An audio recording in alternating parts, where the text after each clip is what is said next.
నమస్తే. ఆంధ్రప్రభ భక్తికి స్వాగతం. నేను మహాలక్ష్మి. అయోధ్యలోని అంతర్జాతీయ రామకథా మ్యూజియంకి ఒక అరుదైన చారిత్రక కానుక అందింది. 233 ఏళ్ల నాటి పురాతన వాల్మీకి రామాయణ సంస్కృత గ్రంథాన్ని కేంద్ర సంస్కృత విశ్వవిద్యాలయం శాశ్వతంగా బహుకరించింది.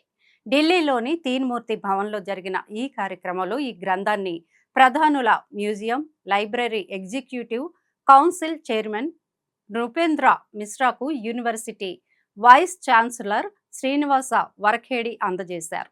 మహేశ్వర తీర్థ రచించిన తత్వదీపిక వ్యాఖ్యానంతో కూడిన ఈ వాల్మీకి రామాయణం దేవనాగరి లిపిలో ఉంది. విక్రమ సంవత్సరం 1849 అంటే 1792లో దీన్ని రచించినట్లు ఆధారాలు ఉన్నాయి. ఈ గ్రంథంలో బాలకాండ, అరణ్యకాండ, కిష్కింధకాండ, సుందరకాండ, యుద్ధకాండ అనే 5 ప్రధాన కాండాలు ఉన్నాయి. గతంలో దీన్ని రాష్ట్రపతి భవన్కు అప్పుగా ఇవ్వగా ఇప్పుడు శాశ్వతంగా అయోధ్య మ్యూజియానికి అందజేశారు. ఈ సందర్భంగా రామమందిర నిర్మాణ కమిటీ చైర్మన్గా కూడా వ్యవహరిస్తున్న నృపేంద్ర మిశ్రా మాట్లాడుతూ, ఈ అరుదైన గ్రంథాన్ని అయోధ్యకు బహుకరించడం రాముడి భక్తులకు, ఆలయ సముదాయానికి ఒక చారిత్రక ఘట్టమని అన్నారు.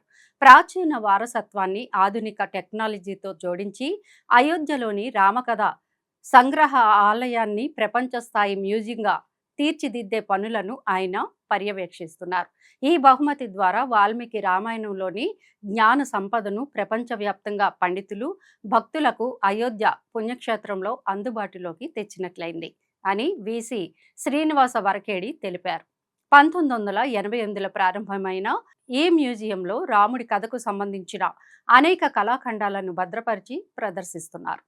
చూసారు కదండి, ఇలాంటి మంచి మంచి విశేషాలతో మీ ముందుకు వస్తూ ఉంటాం. చూస్తూనే ఉండండి ఆంధ్రప్రభ భక్తి.